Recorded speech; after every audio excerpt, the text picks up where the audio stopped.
Another episode. This time we got Gavin Swinson from Gila Monster Outdoors. Super cool dude, super cool company, small company starting out, doing videos, doing all kinds, filming all kinds of hunts, making some really cool films that I really enjoyed watching. And he's been a TriStar customer for a pretty long time now, let's say a few years.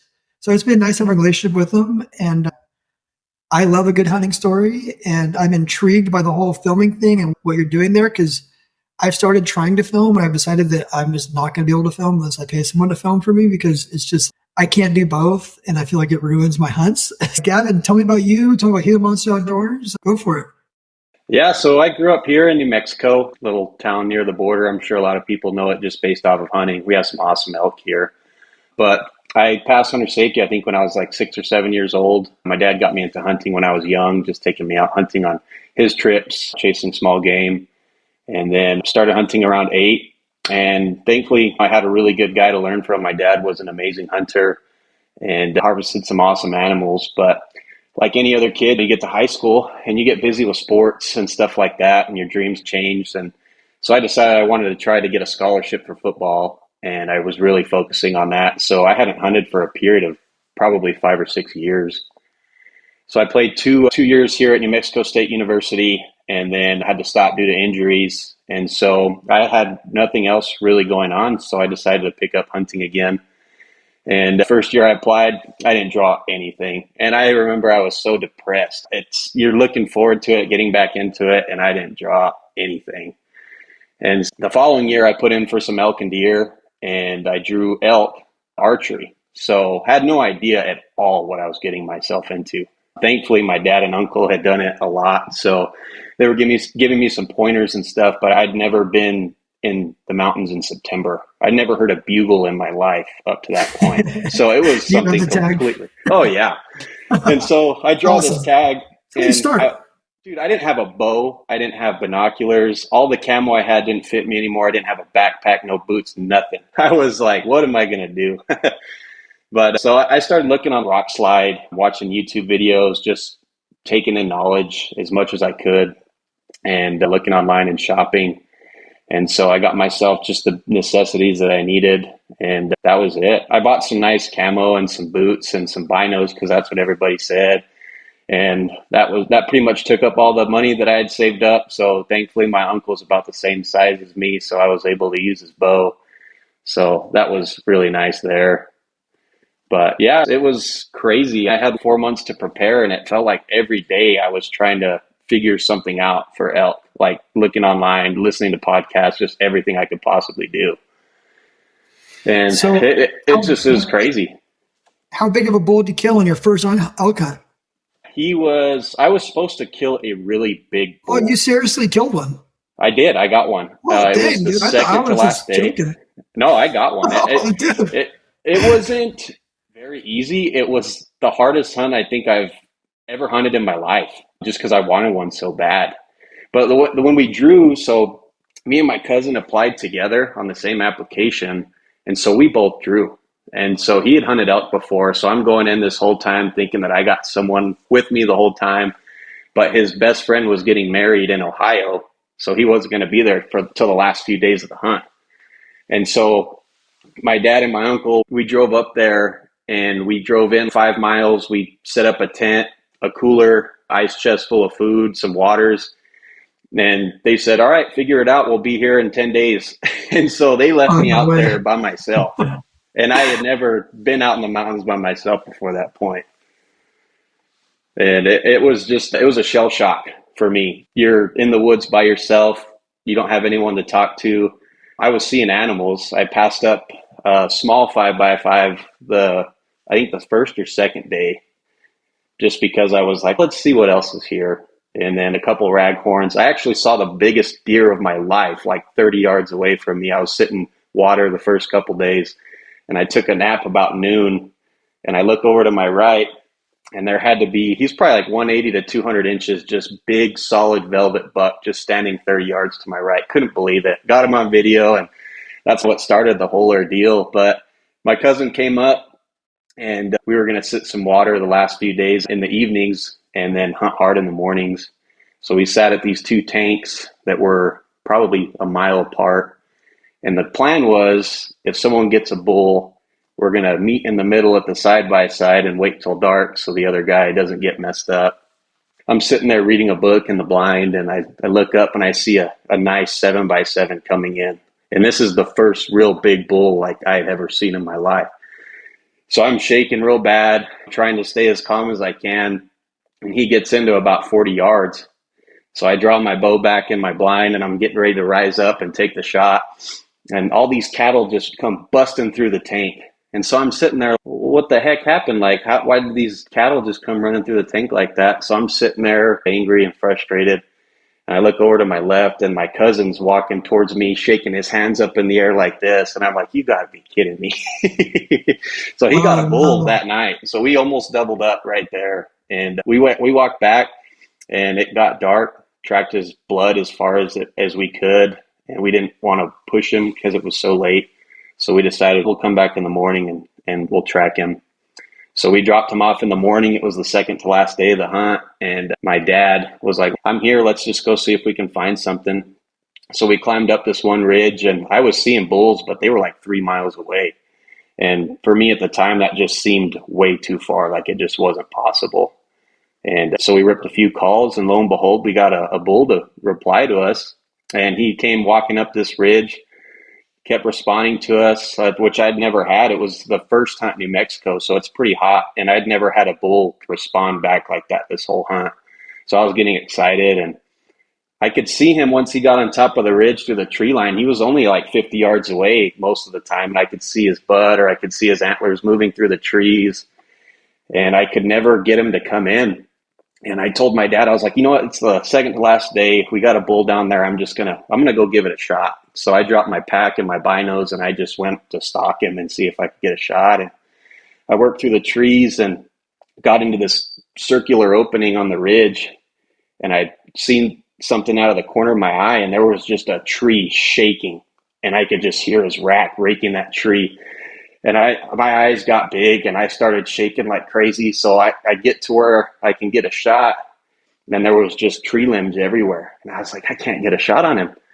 And so I got down on my knees to see if I could shoot under him, and there was 2 logs of a trunk like this. And right in between them, I could just see his vital spot. And he was 13 yards from where I was sitting. So I drew back, and it was like paper testing to me. I was like, it's like a paper test. I'm going to shoot him like a paper test. So I let it fly, and that was it. I double lunged him. He fell 40 yards from where I hit him, and that was it. We had 2 bulls in 2 days. So a lot of work, but oh man, he's not big, but definitely my favorite harvest. That's for sure. So that just, like I'm friends with Dylan Dietz. I don't know if you listen to that podcast. Mm-hmm. It took him 10 years to finally kill a bull. Like you got in an opportunity as a bull, like you got ruined. No wonder you got so hooked on hunting, dude. Like you got out there.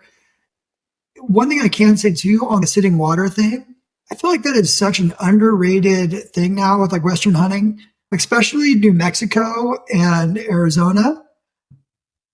Choke points in sitting water, like it's, if you sit there long enough, you're probably going to get an elk. I just went hunting with my son, and he missed a pretty decent bull opening day, and then we got our freaking butts kicked the next 7 days. It was we got soaked, it snowed on us, and we just got our butts kicked on a late season hunt. But I swear to you, if we would have just sat on a couple of these ridges and just sat there we would have killed an elk. That's the way it is. It's like a guarantee these animals are going to be moving through here. It's a saddle on a ridge or a watering hole. The problem is, do you have the patience to do it or not? You know, there's days where I would see bears and deer and cows and bulls, and I would pull out my phone, and I have videos. This one day I saw a cinnamon black bear, which was the biggest bear I'd ever seen.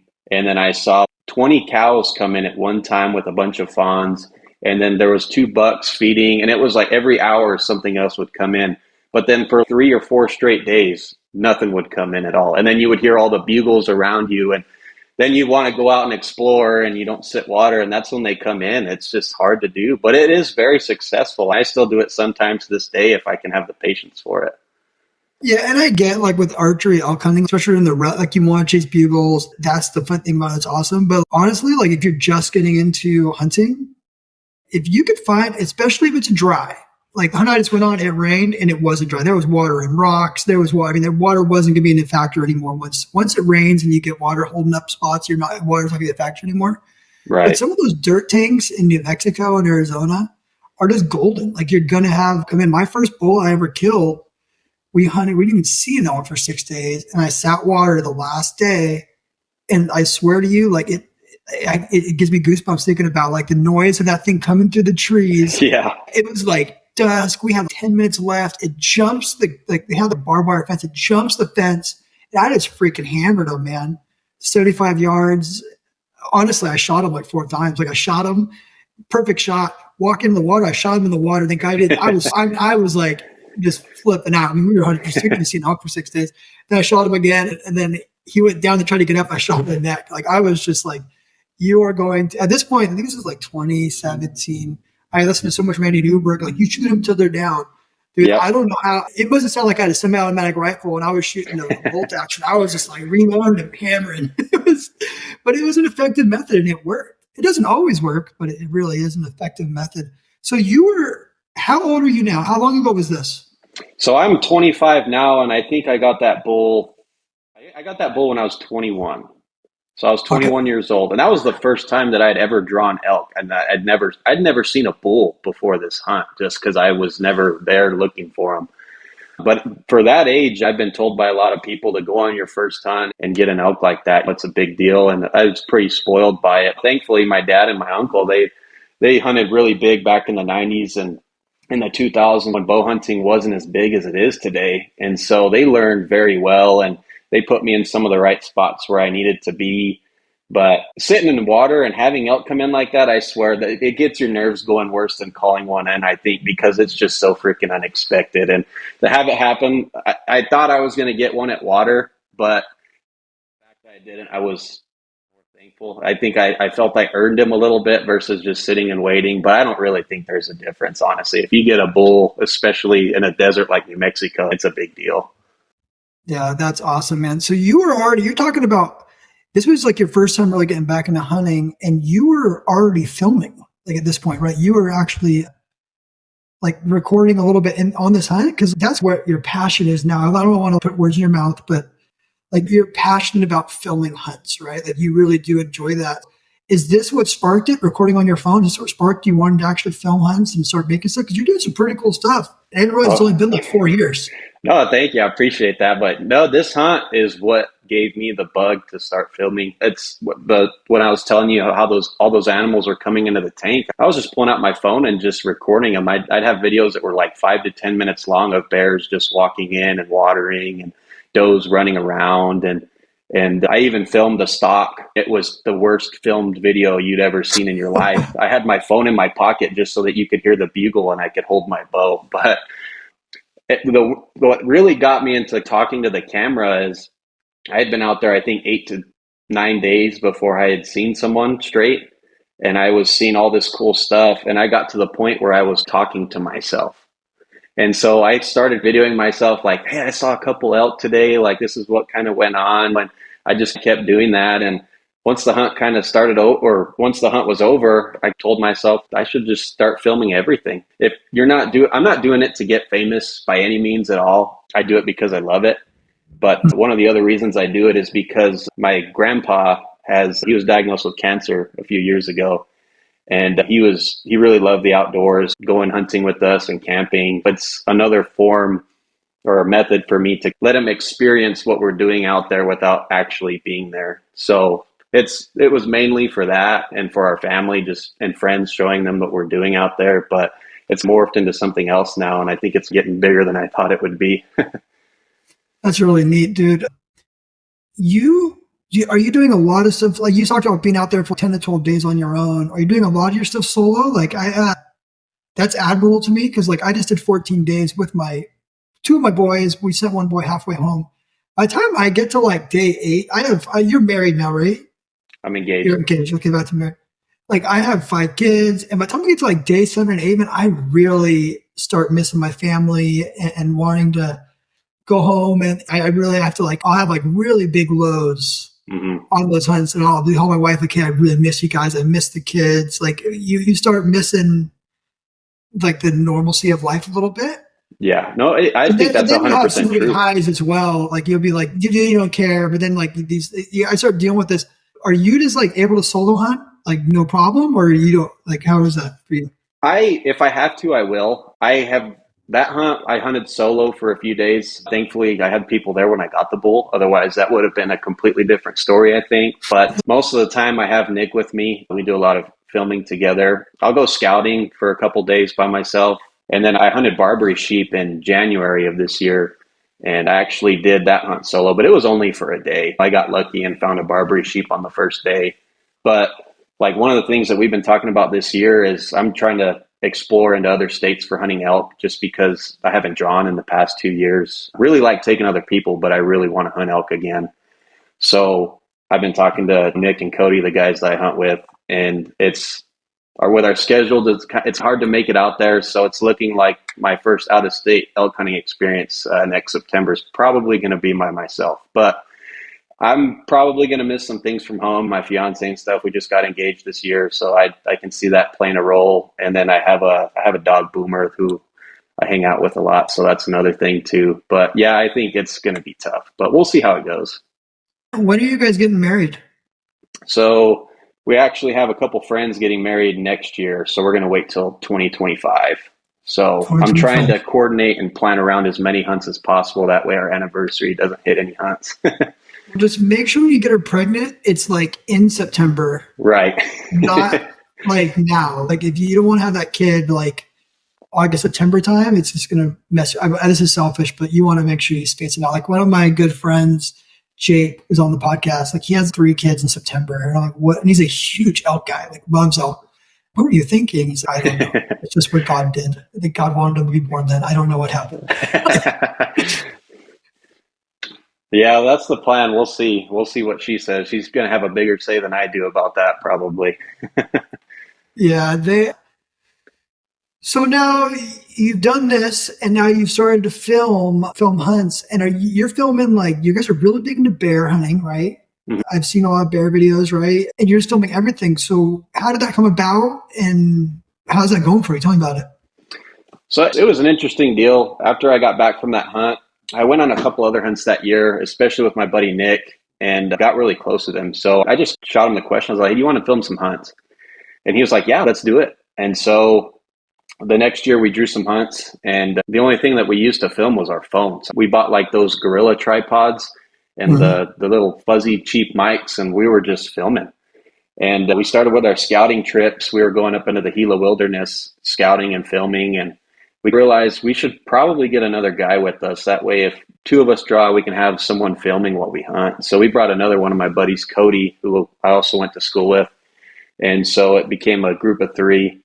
And we filmed a couple hunts that year, had a lot of technical issues with the phones. You're using Onyx, your phone's dying, you're filming, your mics are getting ruined from all the weather. And then you put it together once you get outside the hunt on your laptop, and the quality just looks absolutely terrible. And so we really wanted to invest into the gear, but it's hard to justify spending a couple $1,000s on really nice camera equipment. And so we were just trying to roll with what we had for the first year, produce all our films and post them on YouTube and just see how they did. And we were pretty surprised with the results. We're getting pretty good views. And so last year we decided to upgrade to GoPros, which was a mistake. I love them. They're very handy, but goodness gracious, that you just can't really capture the moment. And we had so many good shot opportunities, but you just can't zoom in with the GoPro. We missed a ton of footage. And of course, we're learning. We're trying to film and not be autonomous, and then also filming our family members' hunts and trying to get them involved somewhat to make an interesting video, and then learning how to be quiet while you're filming and still capture content, and just try to make something different that people don't have. That was one of the biggest things. And then this year, Nick and I, we'd saved up a little bit, and we both got some really nice Sony mirrorless cameras, and we've been shooting everything for this year on those cameras. And we just finished editing 2 of our elk hunting videos from this year. And I mean, the quality, the shots we have, the film, how they came out, it's just phenomenal. It's really come together. That's awesome. So I went out this year and I'm filming right now. It's on like a Nikon Z30, Hmm. sweet little camera. But the difference between using this camera and my phone, night and day. Like when you use Yeah. a real camera, it's like night and day for picture quality. It just looks better. The iPhones are pretty great. Like I have whatever the 14 Pro or whatever. Yeah. It's a sick camera for what it is. And honestly, laziness like takes in a lot of times. And I'm just going to leave the camera at the truck or in my tent and just use because it does add weight. And then I'm talking to Limitless Outdoors, and if you follow Justin Colton, Yeah. Limitless, they filmed all their hunts up till this year on like the handy cams. So I bought one of those handy cams, and it has the whole like gimbal built into it. It's pretty sick. Yeah. Um, and I started trying to film some stuff this year, but like you said, like trying to basically guide my children and film and be the content guy for Tricer, it just like it almost was ruining for me. I was like, I can't do this. Yeah. I can't film and do this. So I'm intrigued by filming. I just don't think I can do it myself. I like what you're saying, like you almost need a third person. Like on this last week, we went to Arizona. We killed egg coos deer. Should mention it now. My kid killed a pretty good buck, probably like That was mid a 80s. nice buck. It was nice. Yeah. My 17-year-old missed, I don't want to say Boone and Crockett, but I wouldn't throw that, the biggest coos deer I've ever seen in my life. The total package, giant G2s, just came around. The main beams touched, almost touched, didn't touch, but they almost touched. Giant 4 or 5 inch kicker off the right. Wow. Buck of a lifetime. And he didn't kill it. But on that hunt, I brought my buddy Cade from Matt Hunts to take pictures and film for us a little bit. Not film the hunt necessarily, but just be there. And it made it so much more enjoyable for me. Mm-hmm. It's just not I'm just not good at it. You must have an eye for it. I've seen your guys' stuff. It's so good. It's hard to have an eye for that. I'm always, let me take a picture and everything's just centered on there and click, grip and grin. And like I see you got this stuff and you've got B-roll and you've got the shots are from over the shoulder and angled. It just looks really good. Like, where does that come from? Just naturally you're artistic like that? Or it just, you can't just give somebody a camera and do it, is my point. Like, I cannot do it. I'm just not that guy. It's hard. It really is. Even with the GoPros, when you're trying to maneuver and keep good footage, get it like peek over people's shoulders and stuff, and then not hit branches and make noise while you're doing it is so difficult. And like a lot of the things that me and Nick do, because we do a lot of the filming, is we watch as many hunting videos as we can, as many, and we watch all like their styles, what they do, and then you'll find videos that people really like, and necessarily we don't try to copy them, but we try to take parts and implement it into our own styles. And so the B-roll is something that I really like, but I don't like to use it too much as well. I'd like it for animals and stuff to really show them off. And then this year we took mules hunting, so I did a lot of B-roll with the mules when we were loading them up. That was really cool. But now we have these big mirrorless cameras, and they are heavy. And Yeah. then we have these chest mounts for them, and they're lugging on your chest all day, and you're trying to hold it with two hands and walk and film, and it's tedious at times. But once you do it so much, it just becomes second nature. And I'd never used a camera before in my life for anything like this. I knew nothing about them. And so I was watching YouTube videos, talking to people that had cameras, just trying to learn as much stuff as I could. And even today, I still struggle sometimes setting my camera right. I'll have the image too bright or it'll be fuzzy or something like that. But I try to do the best that I can. But it's a lot of work. And there's times when I hate it. Don't get me wrong. If I'm filming myself, most of the time I'm okay.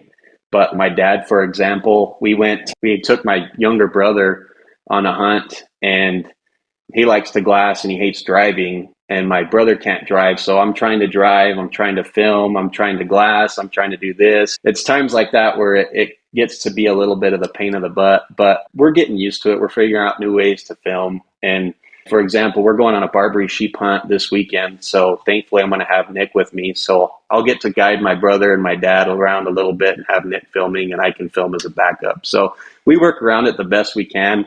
But a lot of it in the beginning was just we got lucky with good stuff. But now our more recent stuff has been something we've been trying to research and get really good at. Yeah, I want to talk to you a little bit off air what unit you're hunting if you give it to me. But I did Barbaries down there right before it got too hard to draw for non-residents. Mm-hmm. One of my favorite hunts, hands down. And it was a draw unit. I'm actually kicking around coming down and just doing the open units. Yeah. Because they're just so fun. And I love glassing. Like I'll not outglass, but I will sit in the glass longer than most people. So I feel like I'm Right. pretty confident I can try and find a sheep in some of these harder units. But that's a fun hunt. You talked about you watch a lot of hunt films, right? Yeah. Uh, who do you find dynamic? Who do you find inspirational? Like, It's hard to say. I really like the stuff that Go Hunt has been pushing out. I it's do. really good. It's what they do is just insane. And I know they hire different guys to film their hunts, so it's cool because every film will be different.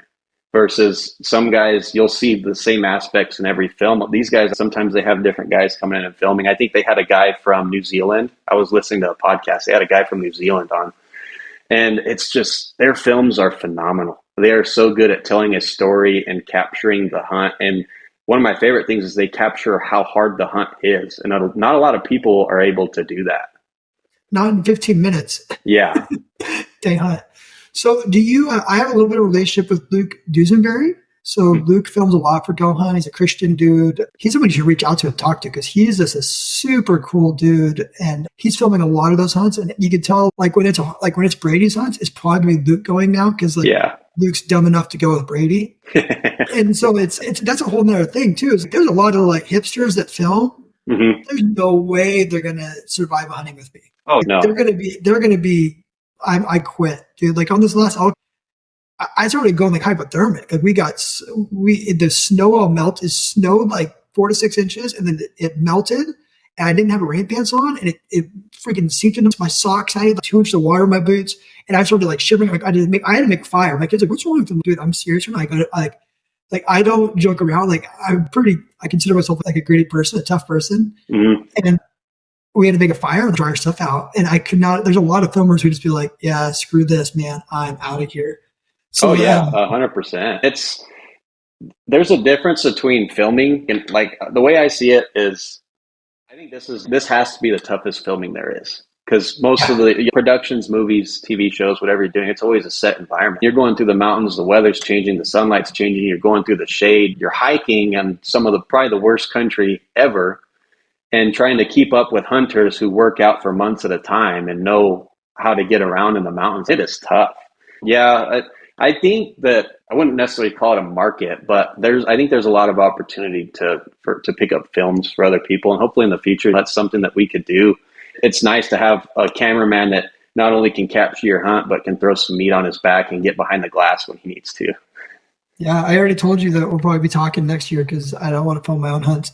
A couple of people who I really enjoy watching. I obviously enjoy Limitless. Those guys are Christian dudes who just those guys hunt harder than like most people like would go in their lifetime in a week. I mean, they do some crazy stuff. So those guys are fun to watch. Limitless, I love what they're doing.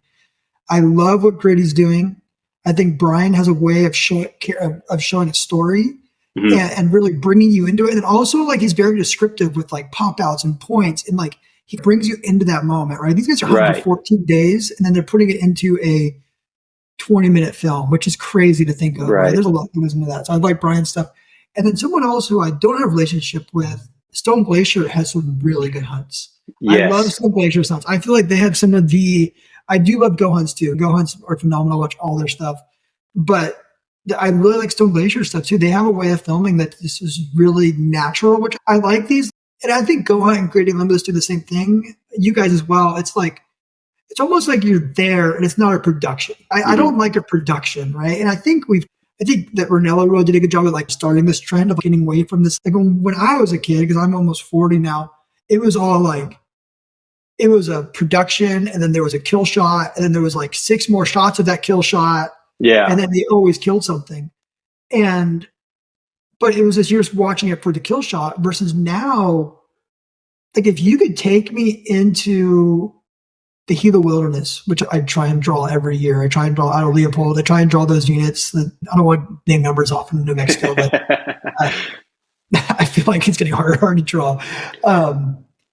If you could draw that tag as a resident and take me into it and show me that experience and show me the same hills that Otto Leopold walked, that's really neat.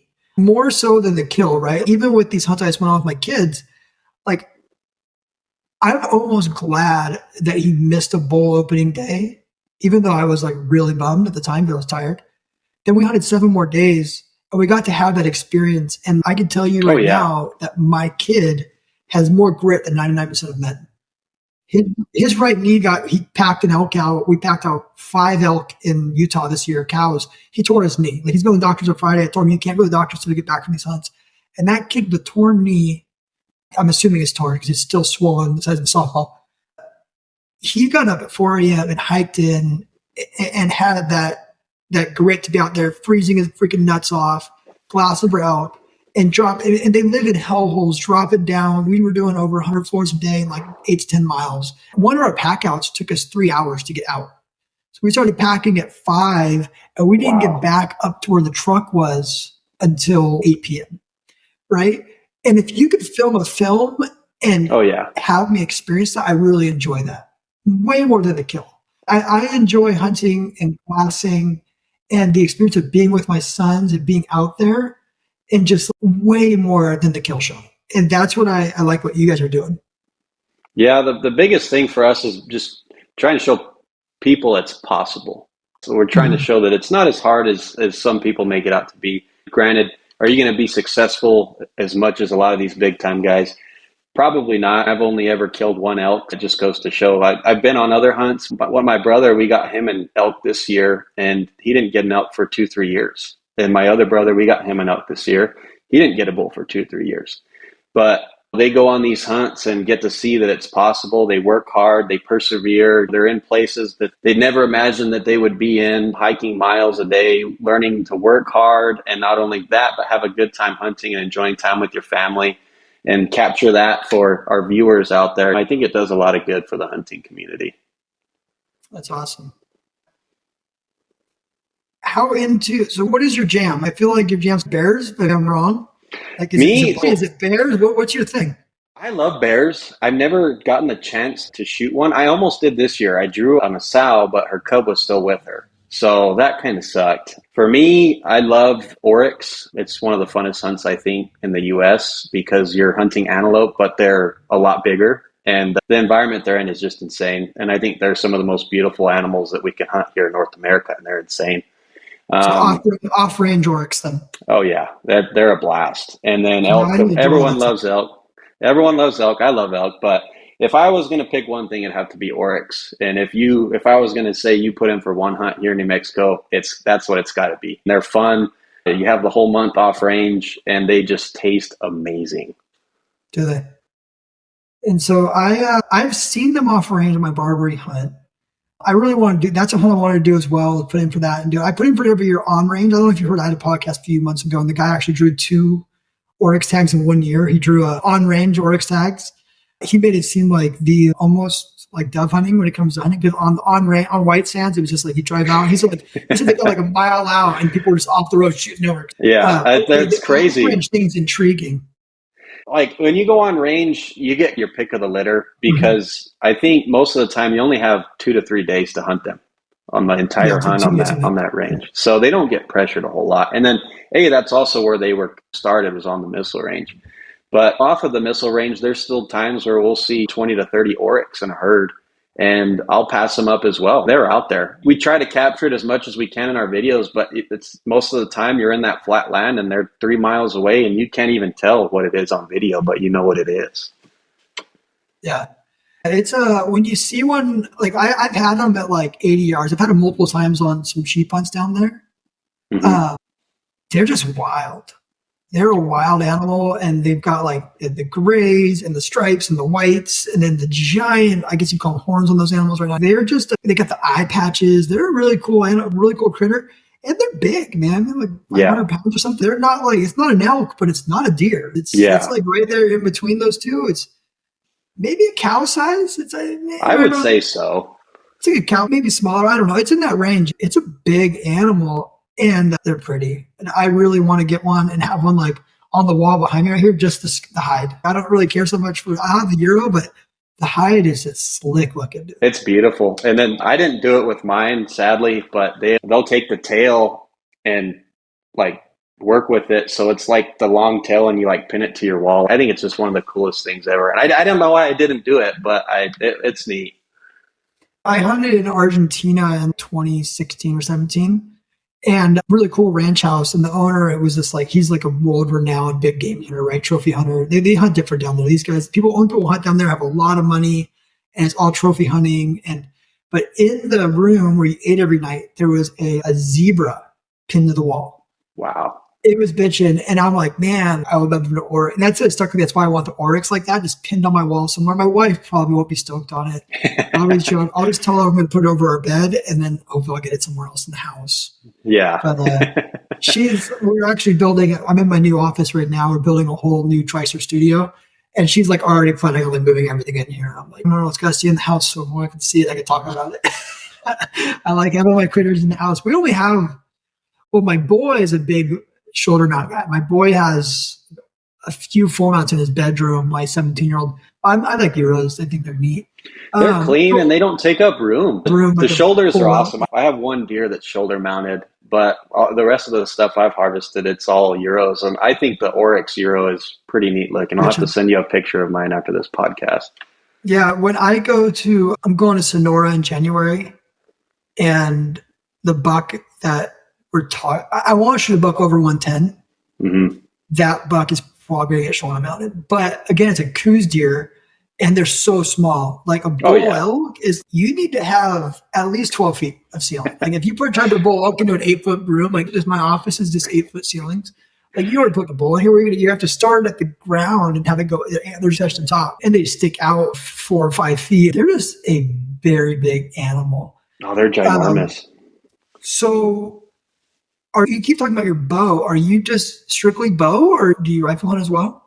So as of right now, I typically, all of my deer and elk hunting is archery. The oryx I got last year, I really wanted to get them with my bow because the previous two, I was in bow range. But it just didn't seem possible, and I ended up getting one with the rifle. Barbary sheep, how tough it's getting, antelope, we're mainly doing archery just because we're trying to give ourselves a higher chance of drawing. It's not so much that I'm addicted to it. I am, but I just want opportunities, and whatever's going to give me an opportunity, I'm going to go for it. Yeah, that is the trick, right? Is that like the muzzle? I think the muzzleloader thing, which is getting reined in right now, it got blown out of proportion, but like late season archery, like non-rut archery hunts and muzzleloader hunts are a lot easier to draw. And there is this crazy effect where everyone's putting in. And I don't know, did New Mexico still allows for the ballistics or everything, right, on the muzzleloaders? Yes, they do. Yeah, that's how I kind of got. And there was a minute like 5 years ago where it was like, put in for muzzleloader, and then it's just gotten ruined because everyone started building these 500-yard, basically single shot rifles, which are starting to get reined in. I think Colorado's open sight only. California's open sight only. I think Nevada is. Utah just banned them. Mm-hmm. They're going to open sight only because people were drawing. It was an easier type to draw, and you were able to go shoot an elk at 500 yards, basically. So that's terrible. Archery is to get more opportunity. It is for me. Archery is a little bit harder with having 5 kids. I feel like I need to try and get done. And like archery is one of those things where if you have a 7-day hunt, like you probably should plan on being gone for 7 days. Oh yeah. And not only that, the amount of time you have to stay with it. You can't just drop your bow and leave it there like a rifle. You can go to the range and spend a day or two. You'll be okay. But your bow, you got to be shooting consistently, especially if you're hunting something like deer, antelope. There's no way you're taking far shots if you haven't been shooting. Yeah. So it's time consuming. It's a hobby. I think archery, having a bow is a different hobby outside of hunting in its own. And it's expensive, and it's hard to give yourself the time to shoot it as much as you need to. So yeah, I get that 100%. Yeah, those Barbaries, man, that would be a very hard hunt. I shot mine, I think 430 yards. That would be a very hard hunt with a bow. More so not if it was one ram, but most time it's not one ram. Most time it's 20 or 30. Yeah. They're all together, and they have eyeballs like this size of baseballs, and they just man, you get within, most of them get to 500 yards, you're okay. Those things, they just pick you up and see you. Plus you're hunting in, I have an idea of where you're hunting down there. It's just open. It's open, and it's almost 400 or 500 foot mesas, and they're coming off these mesas. So they have the elevation that you want, and they're looking down at you. So a lot of times, like when I hunted them, we were glassing from the bottom up, And we actually very mobile. We were moving a lot. We were actually moving and glassing, which is not really my style, but for that hunt, it really worked. So we just did, like, the day we killed, we doubled up. We did like 18 miles because Yeah. you're constantly moving canyon to canyon and looking for these things, moving, glassing for 20, 30 minutes. Because it's not really, they're not hard to find because it's a big group. It's just hard to find where they are at that moment because they're not like a mule deer where you can pattern them. They're kind of Right. just like a migrating herd within this, like, whatever, 2 or 3 mile square or radius. So they're moving around in there. And you have an idea of where they are. But archery Yeah, would be tough. it would be fun. It would be hard. I can't remember who it was. I watched a video on someone last year that got one, I think here in New Mexico, and they had the decoy on their bow. And Yeah. that's how they got theirs. But I went scouting 2 weekends ago and I located two rams that are in a place where you could bow hunt them. So it's very possible, but you just got to spend the time and get lucky trying to find some that are going to be in an area where you could throw on a good stock like that. But they're crazy. And they don't need a lot of water either. So you're like, sitting water is not really a great option for them. But you could choke point them too. You could be like, okay, they're going to choke point here. If you know an area, I feel like in my mind, I think of this one canyon where we saw them like every day for a week. You definitely could sit one of these choke points and probably get a opportunity to rent. If you had the wind, you could definitely get up there. And it's not like it's open too. That's the hard part. It's not like you're going to have this like cover where you can go from pinyon juniper to pinyon juniper. It's like, we call them pucker bushes. We got the desert out here because you pucker up when you're about to hit them on your dirt bike. It's like these puckered bushes that you can see through. That's all there is, and then rocks. Yep. And it's so loud. But it is. It's not like you can just like creep. You're not walking on dirt. It's like shale rock. It was a really cool hunt. I put in for it every year, and we have enjoyed it since. I actually put both my boys and myself in, all three individually, just because if one of us draw, it would be such a fun hunt to go back and do it. I had a blast on that hunt. It is. The way I see it is it's like you're hunting mule deer, which I love. You're doing the same things. You're glassing, trying to find them, locating them, but they're moving all day. It's like they don't stop, especially around this time of year when it's cold. They're moving and feeding, and they don't stop. And the funny thing is, when you get close to them, you can hear them bleeding and knocking rocks and all that. It's a blast. It's a completely different hunt than anything else that's out there. Yeah, it's really fun. And what's funny is, like, when I was hunting for them, I did all this research, and it's like, oh, they call them piss sheep. They taste like crap. I thought that my wife thinks it's the best animal we ever had. It's like a sweet meat. Like, if you don't like that, you probably just don't like game. Like, they didn't taste bad. They tasted really good to me. My wife loved it. Everyone here likes oryx more than anything else, and I cooked up some of my oryx and I cooked up some of my Barbary sheep, and I preferred the Barbary sheep over the oryx. Really? Which, granted, I got a ewe, but still, it smelled terrible when I got it. But after cooking it up and everything, it was amazing. Yeah, they call them piss sheep for a reason. Yeah, But it's because, from what I understand of who I was talking to, I think it was on the podcast, they just don't drink a lot of water, so they just pee like orange. Like, they actually stain the rocks. So it's just, that's why they smell so bad. I'm sure the rams are pissing on themselves and rolling on it. It's just like the way they make themselves smell good. They like that musky smell to go off to the ladies. But it's definitely a way interesting to hunt sheep too, right? Most people aren't going to have opportunity to hunt a bighorn, a California, a Rocky, a Stone, a Doll, but you could have the opportunity to go hunt a Barbary sheep, right? Or aoudad, whatever you call them. I feel like you guys call them Barbary. Texas calls them audads.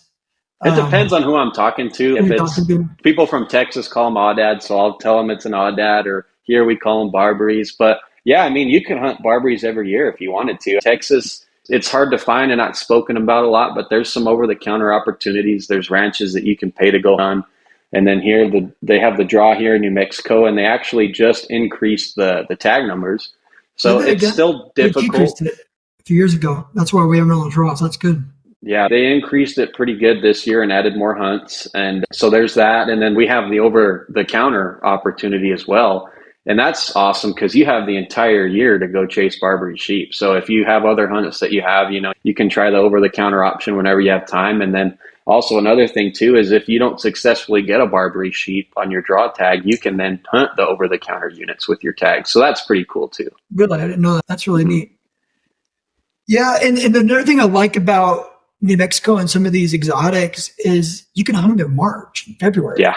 So you don't have to overlap them with your elk hunts and deer hunts. You can get that fix in February for aoudad, Mm-hmm. and not conflict with your deer season. And honestly, like after doing it, I almost wouldn't mind. I would almost give up a deer tag here to go hunt odds in August or in October. Like Oh yeah. they're really fun. It's a very fun hunt. If you like glassing, if you like being lots of hiking, and if you like seeing a lot of animals, honestly, this even if we hunted, we saw a lot of sheep. It's fun. It's a really cool hunt. It's a great like a group hunt to do with people too. Like we just did a Yeah. big night. It's on a blast. I really enjoyed doing Barberries. So you're starting to film more. What's up next for you guys for Gila Monster Outdoors? So we have a Barbary sheep hunt this weekend. That's going to be my brother's hunt. We're going to be doing that here for a couple days as long as we can. He has school and my dad's got work, so it could just be us. But we have some rams located, so we're going to be filming that one. And then after Christmas, we have a mule deer hunt for my other brother. They've been hitting it hard. They drew all kinds of tags this year, just completely unfair. And So then it was like a January archery hunt then, right? yeah, me and Nick drew coos in January. It's the Oh, last coos in 2 weeks of January. January. Yeah. Oh, So it's going to be an that's pretty archery exciting. coos deer Really hunt. good. Yeah, it should Never start hunted kicking them. off. I've seen them. I've always wanted to hunt them, and we've been in this unit for a little while now, seeing them and where they're at. And this year we decided to put in for it, so we're going to give it a shot. I'll tell you what, you're going to need a good tripod and pan head for that. That's the difference. Coos deer are my jam. Those are my. If you had to say, put a gun to my head, pick one animal, it's coos deer. I would give up everything else on coos deer. Honestly, after hunting coos with my kid and then going to the elk hunt, I was like, man, I wish we hunted coos right now because the elk just kick your butt and coos are just Oh so yeah. fun. And once you Your start content figuring on out, Instagram from Coos Deer has been getting us so freaking excited for that hunt. Like we are just waiting for the days to go by. It seems like it's a blast. And when you get one, it's not like you're carrying 300 pounds of meat. You could no, throw the single coos over your back and you're done. yeah, it's not. I made my boy carried it down his own on this last time. Yeah, you're probably looking like anyone who tells you they shot a small one because they just wanted the meat. You're full of crap. Did they weigh like you might get 30 pounds on one of those things? They're not big. It's Yeah. like I think with you guys are probably similar. I think when we go like Sonora, they're about 110, 115 pounds, but up here you're shooting 90, 100 pound buck. They're not that big, and you're not getting a ton of meat off that thing when it's all said and Yeah. done. If Um, you like Coos Deer hunting that much, in the Gila Wilderness, there are Coos Deer. You can hunt some cool timber bucks up there. And we actually saw a few on our elk hunt in September. And I don't know how to judge a Coos Deer. I've never really gotten good at it, but they look pretty good sized. It was weird seeing them up there. yeah, with the coos deer, what you're looking for is you want the main beams. Like the main beams are coming together. It's a big deer, right? And you want eye guards, right? You want those 4 or 5 inch eye guards. You want those big G2s. That's when you start realizing, okay, it's a big deer. We can start counting points and see how big it is. But I'm not no expert.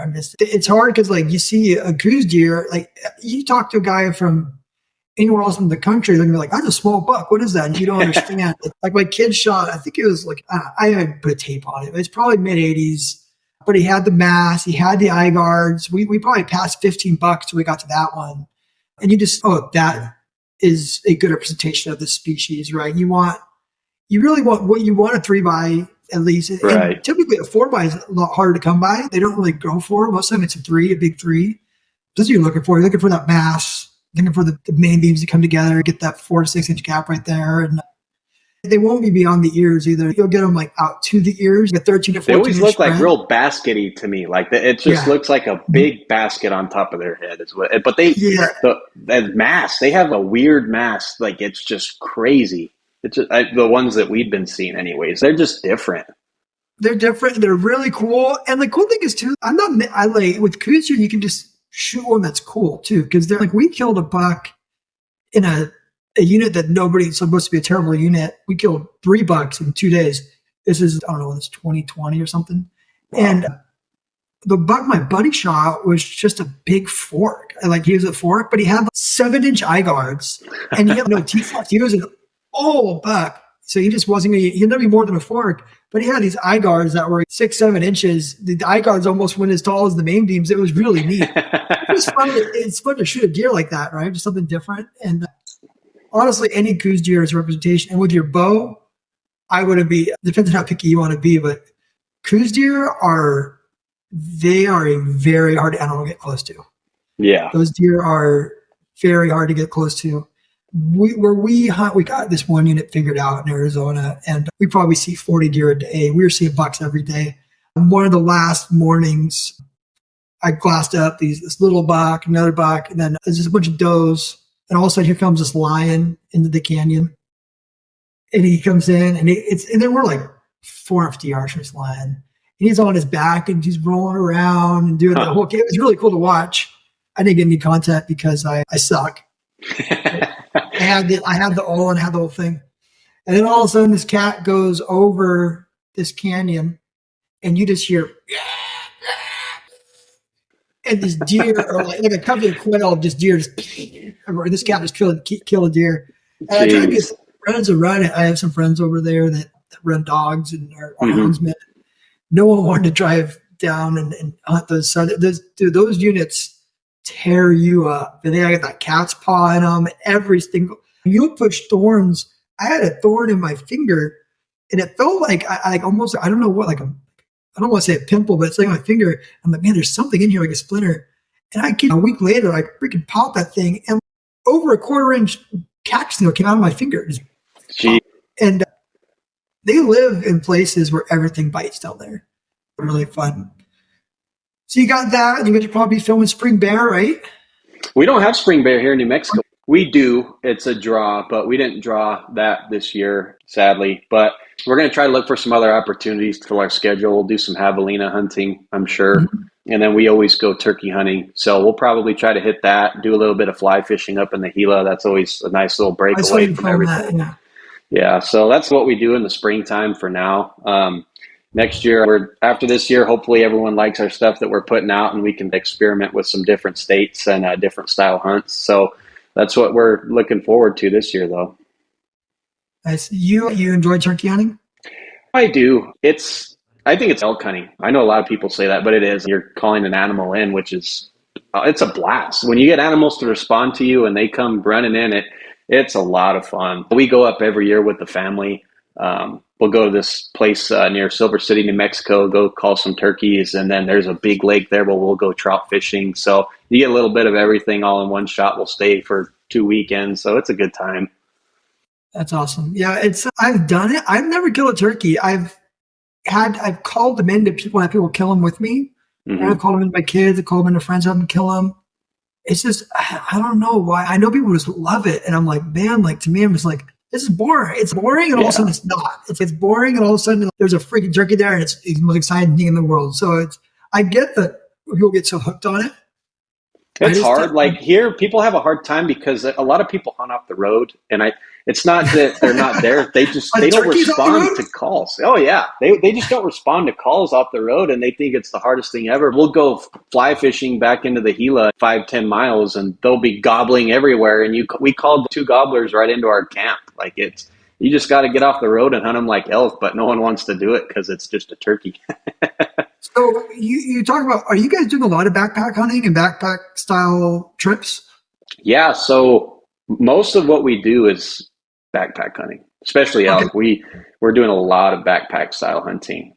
And then we've done a little bit for deer. I think the Coos deer hunt this year, we're going to try to do like camp on back and just stay very mobile. And then like even my oryx hunt, we didn't backpack. We were walking through the desert doing things that typically people don't really do. And A, we do it because it's fun and you get to see some good scenery. But B, we're also trying to do it while we can before we get too old because time freaking flies. It does, dude. I said I'm almost 38 now, and it's the first year where I've slowed down. Like my left knee is just killing me still. Like I'm like, man, I drive my body like I stole it. Like I will roll out of that freaking tent every morning and hunt my butt off. I'm to the glass window an hour, half hour, an hour before sunrise, and I'll just go until there's nothing left in the tank. But this is the first year where I'm like, man, this is harder than it used to be.